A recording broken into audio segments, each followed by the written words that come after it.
تو صحیح ہے حضرت جی کسے. اور میں نے ایک دفعہ ایک بزرگ ہیں اور میں نے کہا نا حضرت ہم ماننے والے ہیں, ہمیں نہیں یہ والوں کی لوڑ کوئی, ہم ماننے والے ہیں. میں نے ان کی زبان سے سنا کہ دور تھا بزرگوں سے پاک رضی اللہ تعالیٰ عنہ کا ہے, افلت شموس الاولین شمسنا ہے, حضور کا دور مبارک تھا. تو بغداد شریف کے مضافات میں رہنے والا خاندان تھا, باپ کا انتقال ہو گیا, ایک ہی بیٹا تھا. تو جب باپ کا انتقال ہو گیا تو ماں کہتی ہے بیٹے کو, بیٹا خواہش تو یہ تھی کہ تجھے کوئی بڑا سا عالم دین بناتی, لیکن اب میری مجبوری ہے, اب گھر تو نہیں چلانا سارا, تو میں نے فیصلہ کیا کہ تجھے بغداد شریف بھیجو. ٹھیک ہے, تو لیکن بیٹا اتنا کام کرنا کہ کام بعد میں ڈھونڈنا, پہلے جا کے کسی اللہ کے ولی کی تلاش کرنا اور اس کا مرید ہو جانا. کیونکہ حضرت یہ تو اب بھی گندی سوچ آ گئی نا. پہلے تو کہتے ہیں بے مرشدہ سپ بھی پیڑا ہوتا ہے, سپ تو ہوتا ہی پیڑا ہے لیکن بے مرشدہ سپ بھی پیڑا ہوتا ہے حضرت. یہ تو اب ہوائیں چل گئی اور عجیب و غریب باتیں شروع کر دی گئی حضرت. ماں نے کہا بیٹا پہلے مرید ہونا بغداد شریف جا کے, تو کام بعد میں تلاش کرنا. تو بچہ تھا نا, وہ اپنی ماں سے پوچھتا ہے اب اماں جی جس کا مرید ہونا ہے اس کی کوئی نشانی بھی تو بتائیں نا. اس نے کہا بیٹا اس کا مرید ہو جانا جس کا تسبیح اور مصلے سے بڑا تعلق ہو. اس کا تو مقصد تھا کہ ذاکر ہو بڑا زیادہ, جو نمازی ہو, جو پرہیزگار ہو, جو نوافل پڑھنے والا ہو. وہ بچہ کام تلاش کرنے کے لیے گیا تو اس نے کہا چلو مرید تو بعد میں ہو جاؤں گا, پہلے کام تلاش کروں. تو وہ کام کے لیے جس کے پاس گیا نا, وہ بزرگ فرماتے ہیں بڑے بابے ہوری سن, وہ تھلے مسلا پایا سی, ہاتھ سے انہوں نے تسبیح لپیٹی سی. انہوں نے کہا لے بھی کام بھی لب گیا تو پیر بھی لب گیا دونوں ہی کام ایک جگہ ہو گئے. پہلے تو کام تلاش کیا, پھر وہ کہتا جی مجھے مرید بھی کرو. اس نے کہا بھائی گل سن, میں دنیا دار آدمی. اس نے کہا نہیں, میری ماں نے کیا سی او دا مرید ہو جائیں جدا مسلے اور تسبیح نال تعلق ذرا پکا ہوئے. بیٹھے مسلے تے تسبیح باں تے بنی جے, اور کی پکا ہونا ہے. اس نے کہا اچھا پھر ٹھیک ہے, چل بھائی مرید مرید مرید مرید ہو گیا. اب حضرت وقت گزرتا گیا, بچہ بھی آہستہ آہستہ شعور بیدار ہوتا گیا. پتہ اسے بھی لگ گیا کہ پیر ہونے والی کہانی کوئی بھی نہیں ہے, لیکن حضرت جی تھا مرید نا. اس نے کہا بات میں نے دے دی ہے, جو ہوئے گی ویکھی جائے گی, پیر ہے یہ میرا ہونا.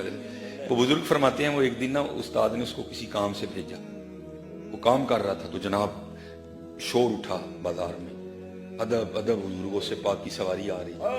تو سارے دکاندار دکانیں چھوڑ کے نا وہ کتاروں میں کھڑے ہو گئے بزرگوں سے پاک کی زیارت کرنے. اس نے کیا کیا, وہ دیوار کی جانی منہ کر کے کھڑا ہو گیا.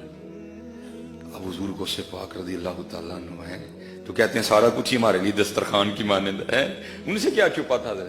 بزرگوں سے پاک گزرے نا تو دیکھا سارے میرے منہ کر کے کھلوتے ہیں, کاندل منہ کر کے کھلو رہے ہیں. کہا جاؤ اس کو لے کے آؤ. لائے تو آنکھیں زور سے بند. حضور نے مسکرا کے فرمایا بھائی میں کیوں نہیں دیکھتا, تو سارا زمانہ مجھے دیکھنے کے لیے کھڑا, تو کیوں نہیں دیکھتا. عرض کی حضور آپ تے غوث الثقل ہیں, وہ ولی نہیں جدے کندھے تے آپ دا قدم مبارک نہ ہوئے. تے حضور لیکن ہے کہ جڑا میرا پیر ہے نا ادھر ماڑا تھوڑا جہا, تو میں نہیں تمہیں ویکھنا کوئی, کیونکہ تمہیں ویکھاں گا پیر دی عقیدت گھٹے گی تہاڈی ودے گی. اس کو کہتے ہیں مریدی ہے, میں نہیں ویکھنا پاوے تسی غوث الثقل ہے, لیکن دیکھنا نہیں میں تمہیں کوئی, کیونکہ مجھے پتا میرا پیر ماڑا ہے. میں نے آپ کو نہیں دیکھنا, کیونکہ آپ کو دیکھوں گا اپنے پیر کی عقیدت کم ہوگی, آپ کی بڑھ جائے گی. میں نے نہیں دیکھ میں نے اپنے مرشد کا در نہیں چھوڑنا. آپ نے فرمایا جاؤ پہلے دے مرشد نو لے کے آؤ, جاؤ پہلے انو لے کے آؤ. یہ حضرت جی یہ مریدی کو سوکھا کام تو نہیں نا. اس لیے دعا کرو کہ اللہ میں مرید ہونے کی توفیق عطا فرمائے, اللہ میں مرید ہونے کی توفیق عطا. پھر دیکھو تو صحیح حضرت پھر رنگ کیا ہے. حضور سلطان باہو فرماتے ہیں نہ رب عرش مولا اتے نہ رب خانے کعبے ہو, نہ رب عرش مولا اتے نہ رب خانے کعبے ہو, گنگا تیرتھ مول نہ ملیا پینڈے بے حسابے ہو. نہ رب علم کتابی لبا نہ رب وچ محرابے ہو, جددہ مرشد ملیا باہو چھٹے سب بذابے ہو. نہ میں جوگی نہ میں جنگم نہ میں چلا کمایا ہوں, نہ میں بھج مسیتی وڑیا نہ تسباہ کھڑکایا ہوں. جو دم غافل سو دم کافر مرشد فرمایا ہوں, جیوے کامل مرشد باہو جنہیں سونا رب ملایا ہوں, جنہیں سونا رب ملایا. ہاں حضرت جی یہ حضرت ابو بکر شبلی علیہ الرحمہ یہ آپ فرماتے ہیں بس محبت نے یہ حضرت جی فطری عمل ہے. یہ فطرتاً ہمارے اندر موجود ہے. جو اللہ اللہ کرے گا نا سچے دل سے, تو پھر ایک دن دل میں ضرور یہ بھی تمنا جاگے گی وہ جنہوں اینی دیر دے یاد کرنے انہوں دیکھیے بھی. یہ فطرتاً, یہ تقریباً ہر صوفی نے یہ دعویٰ کیا ہے, ہر صوفی نے. حضور بلے شاہ بھی کہتے ہیں, آپ فرماتے ہیں گھونگھٹ چک لے سجنا وے ان شرما کن رکھیاں. اقبال نے بھی کہا, اقبال کہتے کبھی ہے حقیقت منتظر نظر آ لباس مجاز میں کہ ہزاروں سجدے تڑپ رہے ہیں میری جبین نیاز میں. اور قرآن کریم اس کا گواہ ہے. اللہ کے نبی حضرت موسیٰ علیہ السلام نے بھی عرض کی یا اللہ, لیکن کیا لن ترانی, کیوں نہیں دیکھ سکتے. وہ فلما تجل, بہرحال چلو ایک اور موضوع کھل جائے گا, وقت نہیں تھا. وہ حضرت, یا میں آپ کو بتانے مرشد ہوتا کیا ہے. مرشد اتنی بھی نظر رکھتا ہے. وہ حضرت ابو بکر شبلی رحمۃ اللہ تعالی فرماتے ہیں وہ محبت نے غلبہ کیا اور میں حضرت جنید بغدادی کی خدمت میں حاضر ہوا. جا کر میں نے عرض کی حضور کو نظر کرم فرماؤ کہ فصل ہوئی, محبوب نہ ملاقات ہوئی. آئے آئے اور محبوب بھی قربان جاؤں حضرت انڈٹھیاں جدی تانگ دلان اتے بن ملے ہوں جدی یاری. وہ دیکھا تو نہیں نا, لیکن حضرت کتنے لوگ حضرت ہر روز اس کے سامنے سر جھکاتے ہیں. تو جو دیکھاں گے تو کی عالم ہوئے گا حضرت. اور اس کا بھی حضور نبی علیہ السلام, یہ دیکھو نا حضرت جی, یہ لائٹ ہے, میں میرے خیال سے 1 منٹ اس کو نہیں دیکھ سکتا. یہ میں نے تھوڑی دیر دیکھا تو میری آنکھیں دھندیا چندلا کے نہیں دیکھا جاتا. لیکن نبی علیہ السلام نے فرمایا, حدیث پاک کا مفہوم ہے, جب عشاق جنت میں اللہ جل شانہ کو دیکھیں گے نا تو اللہ جل شانہ اتنے سونے ہیں کہ عشاق 500 سال تک اللہ کو دیکھتے ہی رہیں گے, محو ہو جائیں گے اور آنکھ تک نہیں جھپکیں گے. 500 سال گزر جائیں گے, کوئی آنکھ بھی نہیں چپکے گا. اللہ جل شانہ جب اپنی شان کے مطابق جلوہ گر ہوں گے سب کے ساتھ. تو پھر آدم چشتی نے بھی کمال لکھا. آدم چشتی کیا کہتے ہیں, انڈٹھیاں جدی تانگ دلان اتے بن ملیوں جدی یاری, بن زلفوں جدا قیدی دو جگ. اللہ تو پاک ہے نا بالوں سے. آپ رومانوی شاعری پڑھے تو کیا ہے اس میں حضرت, کہاں محبوب کے رخساروں کا تذکرہ, کہیں ہونٹوں کا تذکرہ, کہیں آنکھوں کا تذکرہ ہے, کہیں اس کی. اللہ تو ان سب چیزوں سے پاک ہے. انڈٹھیاں جدی تانگ دلانو اتے بن ملیوں جدی یاری, بن زلفوں جدا قیدی دو جگ, بن نینا مست خماری ہیں, بن ہجروں جدی یاد ستاوے. کو بندہ بڑا مغموم بیٹھا نا, بھائی کیا ہوا, یار میرا پتر اٹلی ہوں جاتا ہے, مجھے یاد آنڈے ہے, لیکن وہ تو شارک سے بھی تیرے نزدیک ہے. بن ہجروں جدی یاد ستاوے, بن صورت خلق پجاری, آدم اوس دی حمد کی لکھا, میری حمد و دے کس کاری.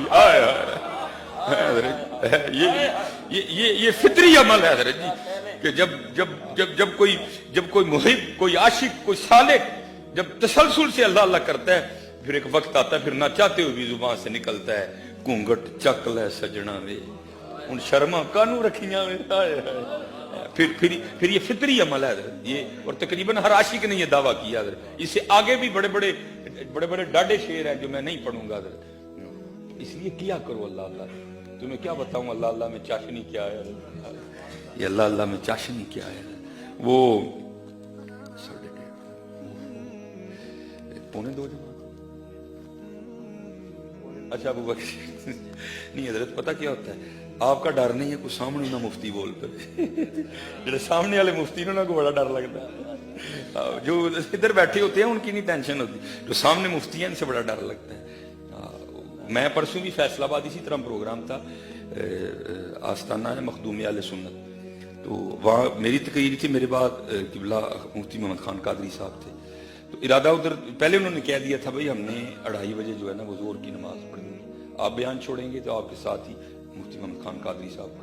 میں نے اس لیے ٹھیک 1:15 بجے جو ہے نا بیان چھوڑا, تو قبلہ خان قادری صاحب تو سامنے ایک مفتی صاحب بول گئے بھائی ظہر دا ٹائم ہو گیا. میں ٹھیک ہے جناب, وہ ڈر لگتا ہے, باقی نہیں کوئی بھی. وہ اور یہ بات یاد رکھا کرے, ایسا کوئی معاملہ ہونا بھائی ڈیٹ تو آپ نے اور میں نے رکھا ہے, وہ قرآن شریف میں تو نہیں آیا کہ وہ 1:30 بجے پڑھنی ہے. ان باتوں کا دھیان رکھا کرے. اب دیکھیں اتنے علماء بیٹھے ہیں تو سامنے سے کوئی بندہ بیٹھ جائے تو ہمارے پلے کیا رہ جاتا ہے. اس لیے کوئی یہ 1:30 بجے زور والا ٹائم آپ نے اور میں نے رکھا ہے, 1:45 والا ٹائم آپ نے اور میں نے رکھا ہے, کوئی ایسا ایشو نہیں ہے. حضرت ابو بکر شبلی علیہ الرحمہ اب کہتے ہیں میں حضرت جنید بغدادی کی بارگاہ میں حاضر ہوا اور میں نے کہا حضور کو نظر فرماؤ کہ وصل ہوئے. تو آپ فرماتے ہیں کہ حضرت خاموش رہے. کہتے ہیں میں نے پھر عرض کی حضور کو نظر فرماؤ کہ وصل ہوئے. فرماتے حضرت پھر خاموش رہے. کہتے ہیں میں نے پھر عرض کی حضور کو نظر فرماؤ کہ وصل ہوئے. تو کہتے ہیں حضرت پھر خاموش رہے. کہتے ہیں میں تھوڑی دیر بیٹھا اور میں گھر آ گیا اور جو وظیفہ پیر و مرشد کی جانب سے عطا ہوا تھا کہتے ہیں میں نے پڑھنا شروع کیا. کہتے ہیں میں وظیفہ پڑھ رہا ہوں تو ایک اندر سے نا خیال اٹھا. وہ کیا تھا کہ ابو بکر تو بخیل ہے. اور آپ فرماتے وسوسہ اتنا غالب آیا کہ مجھ سے وظیفہ ہی نہیں پڑھا جا رہا تھا. آپ فرماتے میں نے تصویر نیچے رکھ دی اور میں نے کہا اگر خیال آیا تو ایویں نہیں آیا, وہ گل ہے لیتے آیا ہے. اور کہتے ہیں میں نے خود کو ٹیسٹ کرنے کے لیے میں نے کہا چلو ٹیسٹ کرتے ہیں کہ واقعی میں بخیل ہوں یا سخی ہوں. کہتے میں نے ارادہ کیا کہ آج جو بھی اللہ کی طرف سے آئے گا نا غیب سے وہ میں اللہ کے راستے میں صدقہ کر دوں گا. آپ فرماتے میں نے ارادہ کیا تو کیا ہوا ایک بندہ 1000 سونے کے سکے لے کے آ گیا. کہتے میں نے ارادہ کیا تو امتحان بھی ڈاڈا آ گیا انداز. کہتے میں نے سکے اٹھائے ٹیسٹ کرنے کے لیے, میں نکل گیا. آپ فرماتے میرا گزر ہوا تو کیا دیکھا کہ حضرت جنید بغدادی رحمۃ اللہ تعالی علیہ نائی کی دکان پہ بیٹھے نا حضرت اپنا خط بنوا رہے تھے. تو میں نے کہا حضرت اس سے بہتر اور کون ہے کہ اپنے پیر و مرشد کی بارگاہ میں پیش کرتا ہوں, حضرت جس کو بہتر سمجھیں گے عنایت کر دیں گے. کہتے میں گیا اور جا کر میں نے وہ حضرت کو پیش کیے پیسے جا کے میں حضور قبول فرما لوں. کہتے حضرت ذکر الہی کر رہے تھے تو آپ نے آنکھ سے ایسے اشارہ کیا نائی کو دے دے. کہتے میرے دل میں خیال آیا نائی کی اجرت تو ایک چاندی کا سکہ ہے پوری 1000 سونے کے سکے ہیں. تو حضرت کہہ رہے ہیں نائی کو دے دے. تو لگتا ہے حضرت دی نظر نہیں پئی ہے. تو کہتے میں نے عرض کی حضور نائی کی اجرت تو ایک چاندی کا سکہ ہے پوری 1000 سونے کی سکیاں آپ کہہ رہے ہیں دے دو. تو فرماتے مسکرا کر کہنے لگے سکیا نہیں تو بخیل تو یہ سونے چاندی جی پھسے آئے تو یہ سونے چاندی جی پھسی ہیں تو کہنا وصل ہوئے ہیں. جا جا شبلی جا کے بھی اپنا کام کر کہتے جی پیر کہتے ہیں میں تو کہتا کہ وصل ہو تو ابھی سونے چاندی میں پھنسا ہوا ہے. تو ابھی سونے چاندی سے نہیں نکلا کہ یہ سونا ہے یہ چاندی ہے. نہیں جو محب ہے اس کو کیا لگے کہ سونا ہے کہ چاندی ہے حضرت. اس کو ایک ہی ہوتا ہے حضرت جی میرا محبوب ہے ہن ڈٹھیا جدی تام دلا. اور کیونکہ وقت ہو گیا میں بس اج ہی چشتی رنگ چ جناب چشتیاں تے اینڈ کریں گے جناب. وہ دو چلو جی 15 منٹ اور مل گئے ماشاء اللہ. یہ حضرت نماز کی بات ٹھیک ہے ماشاء اللہ. دیکھو نا ساری اکھاں بھیجیاں نے دعا کرو قبول ہو جانا دعا کرو قبول ہو جانا. حضرت جی منگیا کرو اللہ کو دعا یا اللہ محفل یہ نہیں کہ میں آیا ہوں تو اللہ معافی دے. یہ بزرگوں کی برکتیں ہیں ساری. قبلہ پیر صاحب ہیں خلیفہ صاحب سارے اتنے سونے لوگ ہیں تو دعا کریا کرو اللہ کلیاں رون دی.